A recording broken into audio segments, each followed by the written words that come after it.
Welcome to this session of Corner Office Café. I am delighted this morning to be interviewing Mr. Duramo. He is CEO of Martinrea. Welcome. Good morning. Thank you. It's happy to be here. Thank you. So I want to start out with a tough question, and then the rest will be easier from here on out. All right.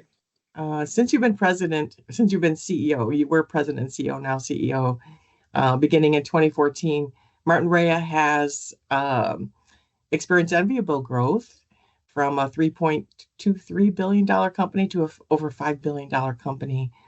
To what do you attribute this success? Well, we spent a lot of time improving our launchability, which is always a challenge in our industry. Our productivity, quality, all the things that OEMs, want out of their suppliers. And just before the pandemic, we won a tremendous amount of additional business. We had to build some plants, we had to add on those types of things. And interestingly enough, we ended up launching all of that during the pandemic, which was quite challenging. Also, about 3 days, or might have been a week before they shut the world down, we had purchased the body and white plants from Metelsa. Metelsa is a frame plant. They had 6 plants that were focused on body and white, and we purchased those from them literally days before. So we had to integrate them at the same time. Oh my gosh. So I would say that the pandemic was particularly challenging for us because of our inability to travel normally and so forth. But we were able to launch pretty successfully. We integrated the Metelsa assets successfully as well. And I attribute it really to the focus on productivity, plant efficiency and improvement, and a heck of a lot of work around discipline on doing things that we know we're supposed to do. And I think we've gained a lot of success from that. Fantastic. And it appears to me that acquisitions are kind of part of your usual processes and company growth. If you were to go back when we started in 2001, essentially, it was all acquisition and mostly, in the beginning. Then we started building some plants too. So if you look back now, I don't know, it's 50-50, 60-40, weighted more toward the acquisitions. We tended to buy bankrupt or broken assets because you can get them cheap. And then we had to fix them. And that was always challenging too, but we got to be pretty good at it. So, we haven't had a big acquisition lately. We had the Metelson was the one that was the largest in the last 5-10 years. But, we're always hunting, and given the environment right now and the struggling suppliers that are out there, certainly we think there'll be an opportunity at some point. Well, at some point we'll have to delve into how you fix them. That's pretty amazing. It's a long story, but we're right. gotta have people willing to really step up, and we have a lot of those type of people. Fantastic. Well, that kind of leads me into my next question. Before your leadership position at Martinrea, you held leader positions at Dana, Toyota, NUMMI, and GM. What management principles did you take with you, and which ones did you leave behind? I picked up some good things from everybody I worked for. I started at GM, but I started at Saturn, which was kind of a unique company within GM that was trying to manage I would say atypical from the traditional auto approach, if you will. Not quite as hardcore in the way people were treated and so forth. That had been the reputation of the industry. So that was actually a really good start for me. And then I went to NUMMI from there, which was run by Toyota. So that was my first real experience with Toyota. And they expanded on that. They lived it every day throughout their organization. So I would say I probably adapted the most from Toyota. I would say my time at Saturn was really beneficial. And it really boiled down to just treating people the way you want to be treated, and which is our core principle here at Martinrea, coincidentally. And I think people get a lot more motivated when you're respectful and, when you support them. Doesn't mean you have to be easy on them. You just have to support them or her when they're doing the job they do. So I've never been one to openly criticize, people. If someone's struggling, it's always a one-on-one conversation. And it's not to say that, there's people that don't have to exit an organization. There's been plenty of that. But I think most people, want to do a good job. And if they have the proper environment, can be pretty successful. And you also got to find where people fit. Sometimes people are just in the Mm. wrong jobs. And there's been a lot of times when we've moved people around in my tenure that they've been very successful after you move them. So, and it's been a good run, and I think that's the way to manage. I like having people around me that manage that way, and I would say I give credit to my staff. They're all very supportive. Their people. So let's move on to your leadership at Martinrea. What changes that you affected are you most proud of? Well, Martinrea, when I got here, had been a company that the plants were is sort of based on the Magna model, and each plant kind of ran its own business, which isn't all bad, except that we had some really really good plants and some that weren't so good. And people didn't tend to necessarily take what was good in one plant and move it to another because they tended to stay where they were at. So we created business units, and one of the first things we did is says, let's share, what we're doing right.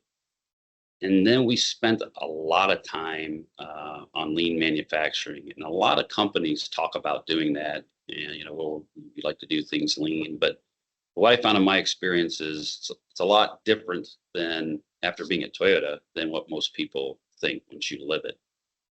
And it was interesting because the one of the first analyst calls I had, they said, "Well, how long does this lean thing take?" Mhm. I said, Minimum 10 years." And you have to stick with it. You have to push it. You have to have people who can teach it. So we brought people, a lot of the people that worked for me at Toyota. Um, and then, it was amazing the amount of people within Martinrea that grasp it and are as good as anybody I ever worked with at Toyota. And it did take a little over 10 years, but I would tell you, we have plants that are as good as anything I ever did when I was at Toyota. What resources, books, mentors, principles like the lean manufacturing have you, incorporated and used in your leadership? Well, I'd say the leader that still to this day probably impacted me the most was the guy who was my boss at Saturn. And he had come from another division, just like most people at Saturn. I came out of school. He had come from another division, and for whatever reason, took me under his wing and really supported me and kind of taught me how you treat people, frankly. Not by telling me about it, but actually doing it. So I kind of adopted that. And then there were a few others. In fact, one lady I worked for there is now on our board. So, she was my boss, and then she went her way, I went mine, and she's now one on our board of directors at Martinrea. So I stayed Oh, connected pretty well with a lot of those leaders that kind of aspired to. And I had some good leaders at Toyota as well. Um, in fact, it was the person who ran knew me when I was there that went to Georgetown that hired me. ah, So he and I had a good relationship, throughout my tenure there as well. As far as very books cool. go, um, depends. As far as overall books that I really like aren't necessarily leadership books. I would say my favorite is Why Nations Fail, which I Mm. read. I would highly recommend. Funny enough, one of my favorite books still was an 80s book called The Goal, if you remember that. And I had everybody on my staff read it, even though it was kind of ancient, because it's still from a manufacturing view, it's true today. And as far as leadership books, Smarter, Faster, Better was one that I really liked. Mm. Big Potential Mm. by Sean Acor. Let me think of some more here. I haven't. Daniel Pink, A Drive, I thought was a really good book. What was really good about that book too is it went beyond just, bottom dollar for an organization. It was about, your communities indirectly and how you measure performance of a company, which was I thought was really unique. Very cool. Very good. A good list, I would say. Good, well-rounded list. So now today, we're entering new phases of the economy all the time. We've dealt with, Yeah. COVID and so forth. What concerns you as a manufacturing leader? What are some of the greatest challenges you face and how do you resolve them? Well, since the pandemic, okay, so you had the pandemic and everybody shut down for a while. Then coming out of the pandemic, we actually had a really good start of the year until the chip shortage came. Then you had the chip shortage. Then the government, in my view, is giving people too much money to not work, and so you couldn't find people, Mm. which created what we're still dealing with in inflation because you couldn't get people, which drove the price of items up, including the material we buy. Mm. And that's been a challenge, working with our customers over the years to divide that more equally, I would say. And then then you have the EV debacle, because we all Mm. invest heavily in EVs. So my concern is since 2020, essentially, it's been, it's always a battle in this industry. I mean, that's just the way it is because it's high technology, high volume, and everything's got to be perfect, in order to keep your customers satisfied and ultimately the buying customer. But it's been a fight continuously for 5 or 6 years now, keeping people motivated and sticking with it and continuing to drive what's necessary has been a challenge, I think, for the whole industry. And it's no different here.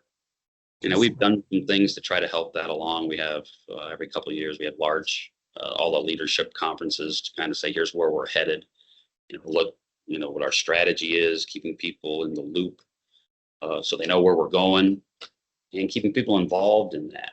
And, one of the things that I instituted when I started here was an annual business plan based on a strategy.